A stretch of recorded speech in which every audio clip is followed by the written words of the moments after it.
I'm Dr. Vivek Arunachalam. Welcome to the Diplomatic Notes. We discuss on politics, we discuss on international relations, we discuss on diplomatic affairs, we discuss on economics. So we discuss on all the aspects of talks on education, economics around the world.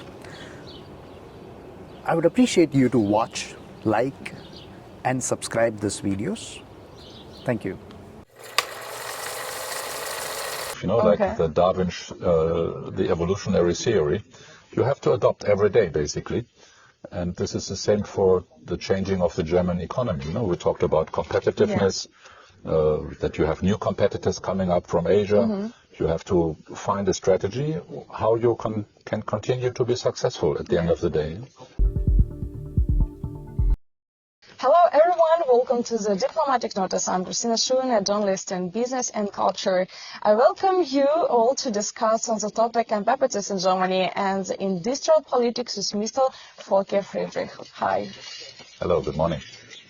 Friedrich is the founder and chairman of GBP International, an investor and a mentor to entrepreneurs on their way to Asia and Germany. He is an expert advisor for trade and investment firms to Asia. So, Friedrich, could you please tell me about your work in a lot of details? Sure. Thank you very much for the opportunity to talk to you and your audience. And to start with, I'd like to tell you how I became involved in Asia. Yeah. And it happened that I was working for a German industrial company, and they sent me over to Asia as a junior salesperson. That was in the late 80s, early 90s. And I found my passion for the Asian countries and the Asian people at that time. And I thought I would like to spend part of my business career living and working in Asia and not only traveling there for 1 or 2 weeks and then come back. So at the end of the 90s, I had a chance to move to Malaysia. And I was able to set up my own little consulting company in Kuala Lumpur. That was in 1997. That was, for those who remember, the first Asian financial crisis, a very difficult time. But somehow I survived, and I became to be successful in now one of the longest surviving consulting companies in Asia with more than 25 years of experience. And we started in Malaysia. We reached out to the neighboring countries in Southeast Asia and India and China. So these are the regions we cover today, and our typical work is for German enterprises who are either on their way to Asia or who would like to discover business opportunities in Asia, or those who are already living and working in Asia and they have, let's say, operational issues where they require an experienced partner. I want to interrupt you. Could you tell me, please, how did you get this chance? For example, like maybe you pass your application, your CV. Could you also tell about this? Because maybe someone wants also the same, like you. Yeah. So can you tell about this? Sure. In my case, it was a very, let's say, special situation because I was working for a large consulting company by the name of Roland Berger in Munich at that time, and they promised me I will open up their office in Malaysia. So I said, hey, that's great and that's exciting. But then they got cold feet because of the Asian crisis and said, oh, you better wait another year or two. And I was kind of hungry and eager. And my partner, my fiancé at that time, had a chance to work with the German embassy in Malaysia. So I said, okay, you go ahead and I'll follow you. So I quit my job and I followed my partner. And I said, well, let's see what happens. And I was a little adventurous. And that is how it all started in 1997. How was this experience to work with Asian people? Well, that's a very interesting question. A lot of people told me like it's really complicated because they don't speak in English language clear. So maybe it was also some issues for you, or no? Well, English, of course, is the business language all over the world, also in Asia. And Malaysia was very special because English is widely spoken there and written. It was a British colony before independence, so everybody really speaks English in Malaysia. That is not the case in other countries in Asia, not as good as in Malaysia. And it happens to be one of the big advantages for Malaysia as an investment location. What kinds of problems did you have? Well, me personally or for the business, the project? business, of course. Well, the most difficult situations for, let's say, companies who say, okay, now I want to set up an office or I want to start my sales and business development, usually they don't have the right people at home in Germany with the right skill set. Okay. And they are either not ready or willing to live and work in Asia. So the trick to be a successful company in Asia is to have the right people. And that has to be a mix of, let's say, people who understand the local culture, the local way of doing business. To try something new. To have the local network. But at the same time, they also have to have, let's say, first of all, the technical understanding about the product they want to market. And also they have to have this, I call it the DNA. You know, I like to live with Asian people. And it's not about, oh, it's a foreign country, I feel insecure, I don't know what to do. Interesting, yeah. I want to go home next week. So the people have to emerge and they have to mingle with the local community. How many years did you live in Asia? Well, as I said, I started in 1997. Then, of course, there were different phases. Sometimes I was there permanently. I only went 2 or 3 times a year back to Germany, and then there was a change, so I spent more time here. Then recently we had the time of COVID, where everybody was stuck to the Zoom and Teams meeting. So, but I always feel like Asia is my second home, second to Germany. Yeah? What kind of problems did you have with COVID? Well, COVID, I mean, for us it was not as bad because obviously we are a service company. We don't have to shut down a factory. All our people were able to work from home with video meetings. So for us it was difficult and we had to adjust and change. But we were not really threatened with in our existence, let's put it this way. Yeah? Okay. And the effect of COVID also was that now, since we are behind it, many people are used now to video meetings. They don't ask you to come over for a cup of coffee and fly around the world. So it's now more productive. Do you think is it good or no that right now we can do a lot of stuff online? So. Well, it's a mixed bag, like with many developments, really. You know? And on the one hand, you feel you are more productive, but in many cases, the social interaction gets missing, and that is something I also regret. And it's very effective when you deal with people and you know people and you're just discussing task or operational issues. But to get to know people socially, emotionally, you need to interact physically and meet up for lunch or dinner or go away for a weekend, whatever. Yeah. Also, I want to a little bit come back to your childhood and inquire a question. How did you decide to be an investor? How did you decide to go to economics and to work with it? How? Well, very good question. Nobody ever asked me that before. I mean, I started my training, my business career as an employee in a large German industrial company. So I was, let's say, destined to have, let's say, a corporate career, if you like to say so.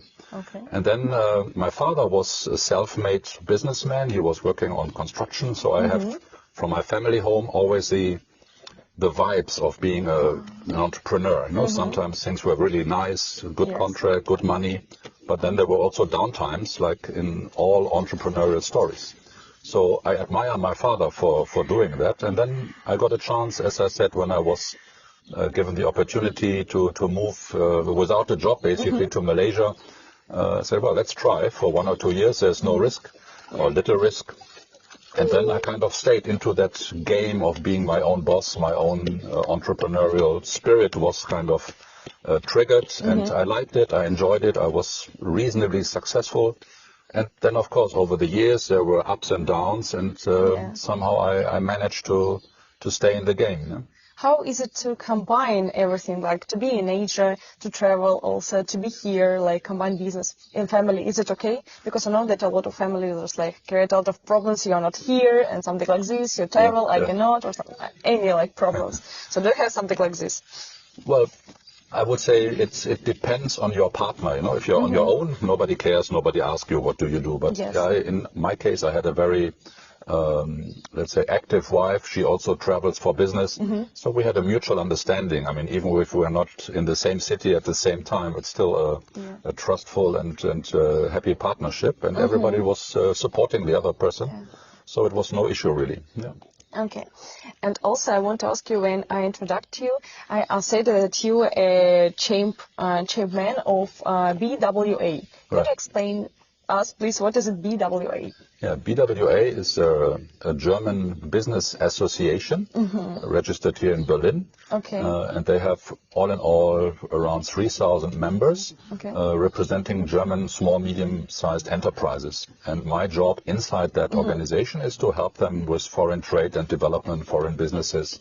And that is a nice, interesting platform where we are able to give talks or to organize delegation or visits to foreign countries, interact with the ambassadors here in Germany, and to give special advice to people who are having issues in some foreign countries. Yeah. Okay. Also, what types of consultations do you engage, like healthcare devices, etc.? What kind of consultations? Well, over the years, we have done many, many assignments. In total, probably more than 500 different topics. And in terms, when you talk about, let's say, industrial segments, we have really done business in more or less everything from A to Z. A like automotive, Z like, I don't know, Zeppelins. Yeah? And so healthcare is just one part of that. Yeah. We had one of our largest projects was actually in the healthcare, in the pharmaceutical packaging industry, where we supported a German company to acquire a company in Asia as a joint venture partner. And then we are really looking always at the business case. We are not so much, let's say, the technical expert of, let's say, how is the engine of a car and which twists and turns it has to do. We are looking at, is there a market, is there a customer, how is the competition doing? So that is more our job as a business consultant. Okay. Could you also tell us steps by step what you need to do in the project? For example, you can take any project if you want, like. Well, I think every project is unique, of course. But of course, the first step in consulting is information gathering, that you bring yourself up to speed. What is the real root of the problem? Customers usually come to a consultant when it's already very late and they have tried themselves. A lot of problems, yes. Hello. So the first challenge for a consultant is in very, very short time to bring everything up to speed and get a real good assessment of the facts and the figures. And what is the reason for the issue at hand. So that is what we call analysis or assessment period. And then it comes to strategizing, what we do with all this information. Do we need further information? Is there some piece of information lacking? So in many cases, it is very valuable that we conduct expert interviews from the specific market we are talking about. So we talk with competitors, with politicians, with ministries, with business associations. We go to trade fair and exhibitions to really get the details of the industry. And then we have to see what is the position of that company. Do they want to be a mass market producer, or do they want to be in the niche, or do they want a low cost only, or a mix of everything? And that is usually the exciting part, because nobody knows the strategy at the beginning. And then we go, the third phase basically is execution. Once we decide what is the strategy we want to follow, then we have to implement the milestones. We have to allocate the resources in terms of money, time, and people. And then it's about follow through and look after the milestones we have agreed upon. So in short, this is the typical structure of a consulting assignment. Do you like your work? I'm sorry? Do you like your work? Oh, yes, very much. I love it. Yeah. Every morning I get up and I love what I do. It's really cool. It's like a hobby. So it's a hobby, yes. It's really cool. Also, could you tell me, please, about the biggest issue what you had in one, for example, project, if you can? Well, there is no single biggest issue. It's always a combination of little problems here or there. But in all projects we had, it's at the end of the day, the success or the failure of a project depends on the people. The people of the client, the management of the customer, sometimes they don't agree with us, and we start to argue, and they don't take our advice. Communication and people, and that is usually the thing where you have to use your skills as a diplomat, as a mediator, as a coach, and you try to massage everything along the way so that things are turning out to be positive for the customer. Could you tell me any advices how, for example, you can solve your problems in the company, in the project? What do you need to do, for example? Well, you have to... For someone who will start only. Well, you have to convince the decision makers, basically, that what we propose is the right thing to do. And if you have some proposal they don't really agree with, it's not a good idea to go through. Because as a consultant, you are an outsider to the company. You are only part of the team for a certain period of time. So you have to kind of mingle with the management and say, hey, we are part of your team. Yes. And unless we are agreeing on the same path, it's not a good idea, and it's calling for disruptions. Yeah? Yes, unfortunately. Also, we are talking about economy also today. And so could you explain to me and to guys, what's the difference between green and blue economy?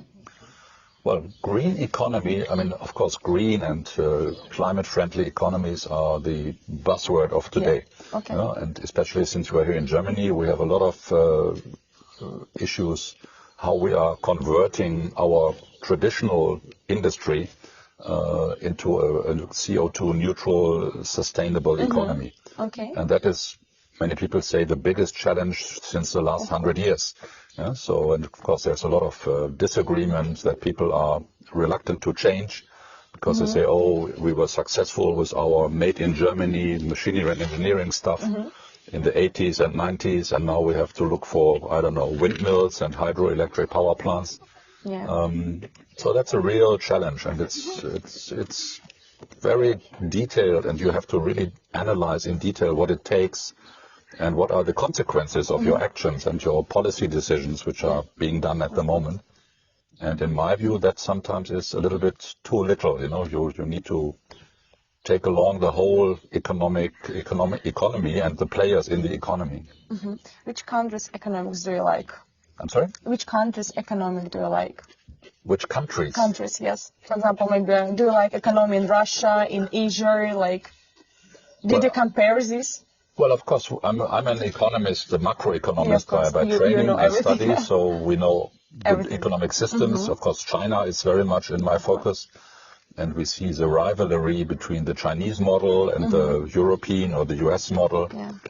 We see, of course, also Russia in the news, what is happening. And there is no easy answer, to what is the best model. Of course, here in Germany, we talk a lot about democracy as being the icon or the pillar of everything we do. If you talk to the Chinese, they say, well, what's your problem? We are happy with our system. Yes. Whether you call it a half democracy or a communist party system, at least we got our money, our income, our jobs, the economy is growing. So they trust their leadership. Of course. And it's not an easy discussion to find the right answer there. Yeah. Of course, it's always like people say that you need to choose middle, not like this or this, right or left, just middle. Could you please explain to me the difference between China economy and also economy and plus Germany? What's the difference between? Well, the first thing is the size of China, of course. We have more than 1.2 billion people. Germany has 80 plus. And of course, the history of the economic development is very, very different. Could you explain? And China is probably on the map only since the late 80s or early 90s. But then they had a very, very rapid success and development with annual growth rates of 10% over many, many years. Then they entered the World Trade Organization. They started to be very much a beneficiary of the globalization happening ever since then. And Germany was successful in selling all their products to China. China is in many, many industries the largest customer of German products, automotive, machines, engineering, stuff like that. What we have seen over the last, I call it 5 to 10 years, is a little bit of a new balance where Chinese companies also develop products which are not as high quality as the German one, but they produce, let's say, 70 or 80% of the output, but with 40 or 50% of the cost. And many companies don't want to believe that. But we have had many cases in our projects, in our case studies, where we were doing the facts and figure analysis, and we were proving to the companies here, look, there is a competitor coming from China, and they take away your market, whether you like it or not. So you better get on your toes. And we see that in many different areas. Electrical cars, for instance, is a big topic at the moment. Yes. What do you think about this? Yeah, let me elaborate a little bit. I think in Germany we have a little bit of, I call it arrogance. We are sitting on a very high horse, and we are looking down on the Chinese competitors. And we were saying, oh, they only copy our technology, and they're only successful because the government is subsidizing, which is all true. There are many true stories of that. But that's the way it is, and we have to find a solution how we are going to compete. And because sooner or later, the Chinese products will enter the German or European market. They do that already in Africa, in South America, in many Asian countries. Other countries, yes. Now they are coming to Eastern Europe. Yeah. And another 5 or 15 years from now, I'm sure we see many Chinese cars driving on the roads here, because the customer is deciding. And if I have a choice as a customer to buy a Mercedes electrical car for, let's say, 100,000 euro, or a Neo or BYD for 50 or 60,000, the choice is very easy. Of course, there is sentiment, there is emotion, and say, oh, maybe not Chinese. Yeah. But at the end of the day, it's about the money. And the Chinese are very good in doing that, in producing low cost, high scale, high leverage. Well, the Chinese companies are definitely on the rise, in international competitiveness. We see large technological breakthroughs in space technology, in e-mobility, in IT and software, in many, many things. You know, I read one critical question, and they ask it like, why China can, we cannot? So it's also like the same why. What Asian people have right now that we don't have, for example? Well, I think there's no general answer to that, but the system in China is in such a way that people are really hungry and eager and keen to become rich. You know, and that is something which I see here in Germany, for example, as not such a high grade. They say, I want to have my work-life balance. I want to go home at 3 o'clock in the afternoon. In Germany, it's really here that you want to have and family and career, everything. But it's cool to combine, I think. Exactly. Yeah. In Korea, I know that they study, work a lot. Yeah. Yes. So I think this is the key challenge in the different cultural aspects at the moment. And I have a daughter, she's 18. She also talks about, well, where can I get a good income and don't have to work so much? So to we open have your that business, discussion. I think it's a good idea. Yeah. So, and I see more keenness, more a higher desire to be successful in terms of making a good business, making good money. Because also in Asia, not only in China, there is no social security. Yeah. If you're not getting income, you have to go back to your parents and ask, can I live again with you under one roof, or can you support me? Yes. And that is, for many people, it's shameful if they have to do that. So they have a very intrinsic drive and motivation to do things successfully, and they work 24/7. Yeah? When you were working with Asian people, could you also say to me the difference between Asian and German guys when you worked? Well, you can pick a few topics, for example, and I think there's one big difference which I noticed also when I was running a team or when I was CEO of a company.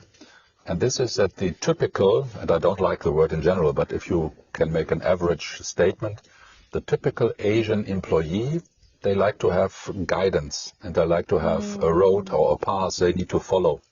And you say, okay, you have this task and you do step 1, 2, 3, 4, 5 until 10. Okay. Yeah, and then in Germany, you would assume, okay, I have told him it's 1 to 10. And when you are at 9, you check whether he's on the right track. The typical Asian employee says, okay, he told me 1, I finished 1. Now I wait until he asks me for 2. Yeah.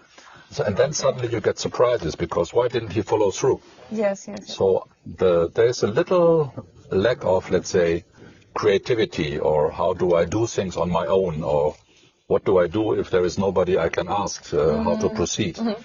But again, it's a generalization. It's I don't like too much. Everybody's an individual person. Yeah. But if you ask me for one example, this is what I experienced in one of my positions. Interesting. Also, I want to ask a question to you. So, could you tell me about one project in Asia, what you really like, and what it was like really cool that you can talk about this more? Could you tell me about this? Sure. One project comes to my mind. It was one of our larger projects for an Italian customer, and they are a manufacturer of agricultural machinery, tractors, harvesters, and they were thinking that we have to enter the Chinese market. Okay. So, and they didn't have a real clue. They said China is big, China is growing, we have new competitors coming from China. So they engaged us, and we started with a large market study of the Chinese market for agricultural machinery. And then, of course, we did the usual stuff like data research, but we also went out into the Chinese countryside. Okay. So we went through the farmers, to the big industrial agricultural conglomerates far out of Beijing and Shanghai, and there we discovered the real China, how it is today. And that is, of course, very different from Beijing and Shanghai and Shenzhen and all the skyscrapers you see. How was it?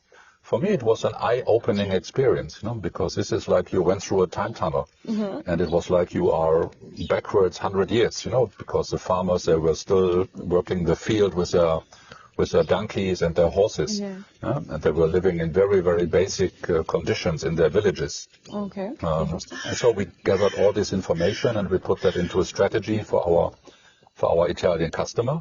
And they were very happy with our recommendation, and they followed through, and they started a joint venture with a Chinese competitor, and we were guiding that process, and even today they are manufacturing tractors in China. Okay, cool. Really cool. So right now, when will you go to China? Do you work with China right now? Yes, we do. Continue. Of course. We even have Chinese customer now who wants to go the other way, and they have engaged us to look for a European partner. And they want to joint venture with them, and they want to acquire the majority of such a company. So it's an M&A, merger and acquisition project. And that is a very interesting situation with this project. Okay, and also I want to ask you, when we work with some countries, for example, not our country, for example, like maybe Russia, China, something like this.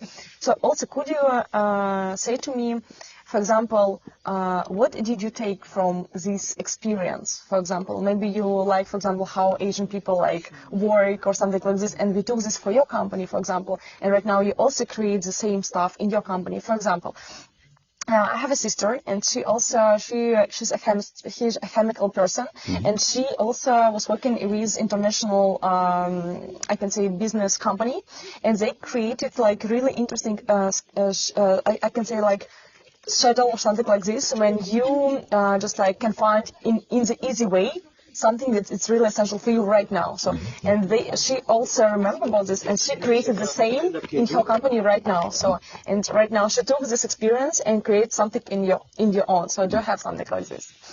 Well, let me just think a little. Come back to the first part of your question. What do you learn from all these experiences in different cultures? And that, I think, is one of the biggest privilege in life I have, because I meet so many people from so many different countries, and each and every individual has so much value to bring to a discussion, to a project, and there's always a little bit we can learn from each other. Of course. And this is what I made my, let's say, company slogan, it's not only the know-how, it's also the know-who. So you have to deal with the individual person, whether it's a customer or a vendor or supplier or partner. So I always value the personality of my counterpart. Like in our interview, I also can learn a lot from you now. And this is what I usually like to take as my philosophy of life, that there's always little value in whatever you do when you engage with people, independent of passport or nationality. And coming to your sister, basically, I think it's a little bit like a spin-off, when you have a project and then you get a new idea out of that project and somebody takes up this idea. And this is what we discover every now and then, that out of a project scope of work, there is a new scope of work, like a little baby coming out of that marriage. And we had this discussion, and some customers, they said, okay, I'm going to start a new company with this new portfolio of business. So yes, it's enriching to see that. What do you want to improve in Germany economy? In Germany economy, everything. Tell me more about this. Well, of course, if you read the papers today, many people say, oh, Germany, it's not what it used to be. Let's put it this way. Many people complain. They say we are too slow, we are too bureaucratic, we are not digitalized. Something like this, of course. We are not up to speed in terms of digitalization. The trains are always late, and the highway is always stuck with traffic jams. So that is all true. These are facts you cannot deny. Still, I think Germany overall is not so bad. If you are looking at the international competitive rankings, Germany for many decades is always safely among the top 10 countries. Yes. So it's always easy to complain. Yeah. But I tell to the people who are complaining, and you see the social media bubble is very loud, very aggressive. You see a lot of people say, oh, the chancellor or the finance minister or the minister for infrastructure and trains, whatever. They get a big shitstorm basically every day, you know. Of course. But my answer to these people is do something in your own home and in your own backyard, you know. So I think everybody's aware of the problems, but it's not something you change overnight. You know, you don't build a new railway track overnight. Of course, the Chinese build it much faster than in Germany. So there's many things to do and a lot of room for improvement. But what I like about German guys, of course, I had a lot of interviews already with German guys, and what I really like and appreciate that you guys like really travel a lot. And when you travel a lot, you can meet new people, you can meet new experience. Like also right now, what we were talking about Asian guys. So, and for me, it's cool because you can come in your country, and you always want to come back to your country and just like to. I can say maybe introduce your experience, to talk about this, to create something new. This is really cool for me. Also, we started to talk about cities in Germany, also about Germany. I want to ask you the famous question, why is Munich so rich? Why is Munich so rich? You have been, by the way, in Munich. Yeah. I think if we talk about the price, for example, products, or for example, to rent a room or a flat, something like this, apartment, so you can see that more money you need, of course, in... Munich. Well, right. I think at the end of the day, I'm an economist. At the end of the day, it's about supply and demand. Munich is a very attractive place. So many people go there, and they raise prices for consumer goods, for living, for everything. And it's a natural process in any kind of market. You know, if you talk for the market of housing, now you have high interest rates, so not that many houses are being built. That means there's a shortage in the market for flats and accommodation. And Munich is a nice location. You know, you have the rivers and the lakes and the Alps for skiing. You are close to the Mediterranean. So it has a natural attraction. And you look at any city in the world which is attractive, people want to go there and prices go up. So you have to find a way to sustain that, to make money in that way. So it triggers creativity of the people. And the bright guys, they go to these places and they enforce the speed of that development. Yeah. Which city do you like more in Germany? Well, of course, my home city is in the Rhine-Ruhr area, a little place called Bottrop. It's only 100,000 people. It's not very attractive by any standards. But it's home. But it's home. Yeah. So I went to school. I still have my friends and part of my family, but there are also other places like Heidelberg, where my sister lives, or here in Berlin. It's with all the ups and downs, it's still not so bad. So Germany has many attractive locations. Also, one famous question: why is Germany economy is really successful? Why? There are many answers to that, and it's like a puzzle piece. You know, you have many different pieces of the puzzle who are fitting together nicely. Germany, you have to go back into the history a little bit. After the World War, everything was more or less broken, and so everything had to be built new. So in the 60s and the 70s, we had what we call the Wirtschaftswunder. So new roads, new factories, new everything. So it gave us a competitive advantage against other countries in Europe, which still had to rely on their old traditional structures. So we had the Wirtschaftswunder in the 60s, 70s, the brand of being made in Germany came up. And we have a lot of small, medium-sized companies, which we call the Mittelstand, which is the kind of backbone, and 80 or 90% of the workforce in Germany is employed by these Mittelstand companies. And when you see these companies, they are always the hidden champions in a niche market. Sometimes you don't even think that these products exist, but when you study it, suddenly it's $1 billion market, and the company captures 60-70% market share. And of course, this is a strength you cannot copy easily. Of course. And that strength was built over generations. And the companies, they hire the father and the mother, then the son and the daughter become a member of the workforce as well. So it's a very, very strong bonding between the entrepreneurs the owners of these hidden champions and their workforce and their team. They are like a family, and that bond is what makes these companies very strong. Okay. Also, if you will compare, for example, economy in the past and right now, what do you can say about this? Also a very interesting question. We can talk many hours about that. Okay. What Germany is missing are the superstar companies like Facebook, Apple, Google, and so on in the digital economy. We only have one company, which is SAP, but they also do most of their business outside Germany. And Germany was successful by being really good in the brick and mortar business, heavy machine stuff, engineered products, steel and coal business, automotive business, chemical business. And these are all old business types, but they are still needed. But the importance of these businesses goes down. And all the new economy, digital business, IT, software, virtual reality, space, maritime technology, we see other countries doing really, really well and giving Germany a good run for their money. So for me, it's like a wake-up call. Not everybody has heard it. So we need to do work on it. Yeah. When you were talking about automatic business, also you told me earlier about cars. And I asked you a question, and right now I think it's a good time that we can talk about this. So what do you think about cars like Tesla or something like this? Your opinion about this? Well, I think the car industry is going through a revolution at the moment, not only technically, but also in terms of how we use a car or what we think a car has to do. And for me, maybe I'm not very typically German. I don't give much credit to whatever technology is there, whether a car has 200 or 300 horsepower engine. For me, a car is a tool which has to take me from A to B. And that's it. I have a friend, he's a Porsche fan, and all the latest models of Porsche, no matter how costly, he has to buy. So I say, hey, why don't you spend your money for a holiday with me? Much better investment.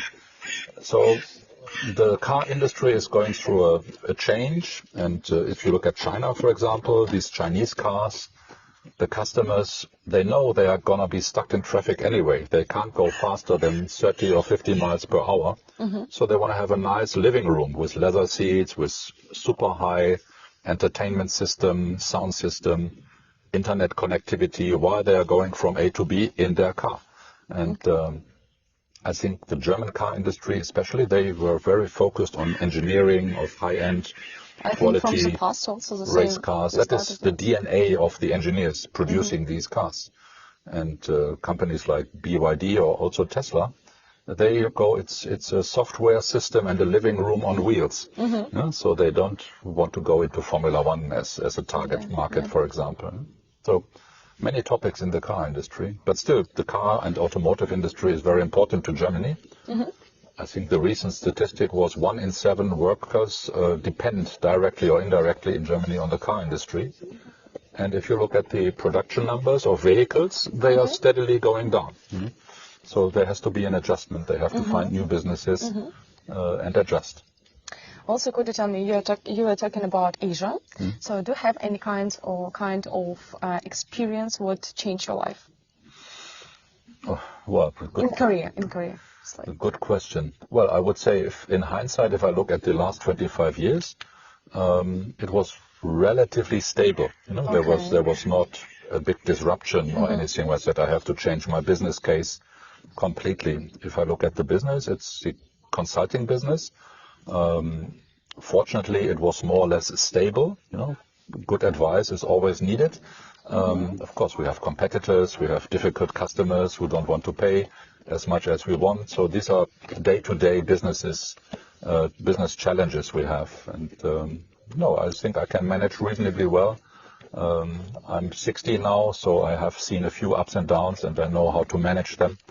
So I feel very comfortable at the moment. How German industries is adapting to challenges such as your company? Well, challenges you have every day, when you wake up. You have new And demands. you said in the beginning that you really fell in love with your job. Yeah. And you also said right now about problems. You woke up, okay, problems, okay, nice. Well, problems are not necessarily bad. Okay. They always trigger action. Okay. That you have to improve. And it's a little bit like in the wildlife. Like the Darwin's the evolutionary theory. You have to adopt every day, basically. And this is the same for the changing of the German economy. We talked about competitiveness. That you have new competitors coming up from Asia. You have to find a strategy how you can continue to be successful at the end of the day, and that can be a change in your teams, that you have to recruit new people with fresh and bright ideas, that you have to let go of people who may be too conservative, who don't want to adjust, but also the product development is important, that you have to invent and create new gadgets, new services, new solutions. And that is something where Germany traditionally is very good at. What do you think, how it will be in the future? I'm sorry? How it will be in the future, what do you think about it? Well, I think the future is bright. Of course, we have many challenges. I don't like people who are too pessimistic about the future. I believe in technological change, in increased productivity, in cleaner and greener environment. And if you look back like 30, 40 years, everything was much, much worse than today. Of course. Yeah, of course, because of the social media, we are getting bombarded with bad news every day. Improve everything. Yeah, we have Russia, Ukraine, we have climate crisis, we have Israel, Gaza, we have Taiwan, China, we have earthquakes, we have forests, fires everywhere. But if you switch off your mobile phone and your internet, life is fine. Yeah. So you have to balance also this information flow a little bit. And of course, I'm not saying ignore the problems, but you have to put them in perspective. Sustainable, yeah. How is it important, is it for industries to collaborate to stimulate collective action towards a more sustainable and greening future? Well, I think this is the mega trend, and if you are not going green, you're going to be out of business sooner or later. Yes. Yeah? Some industries sooner, other later, but even one of the most heaviest energy consuming industry, which is the steel producing industry, they also go on green and clean energy mix now. So they are reinventing the whole industry concept. And that is something Germany is really good at, and I'm not worried about it. But of course, it's not smooth sailing all the way. Yeah. There will be storms coming, and then you have to adjust to it. Yeah. I like sailing, so I always compare the economic situation to sailing across the sea. Sometimes you have nice smooth wind, you are cruising, then you have storms, then you have no wind, then sometimes it's night, you can't see. So be flexible, be adjustable in whatever you do. Okay. So what do you do in your free time? Because it's also about news, and I think maybe you're in the news, maybe you write some article, something like this. So what do you do in your free time? Well, my biggest pleasure is when I have free time for sport and exercise. I like swimming a lot. I used to be a good swimmer in my youth days. I still do training here and there. I go sailing. I like scuba diving, cycling, and of course combine everything, like career and exactly. Yeah. Cool. Spending time with the family is always a big plus if that is possible. So I think it's a nice mix. I feel comfortable about it. And also, could you say any advices like to people who really want to do the same like what you're at now? Well, if some students are following, I would always say try many different things. Don't commit yourself to one company or one job alone. And especially when you have the free time, go to some traineeships. Even if it's only for a month or two. Go to a foreign country, absorb different cultures, different people, and it really opens your eyes and ears and minds. Yeah? And travel if you can. Yeah. Thanks so much for this interview. Okay, my pleasure. Thank you very much. Thank you so much for watching this video, and please subscribe and like. Thank you.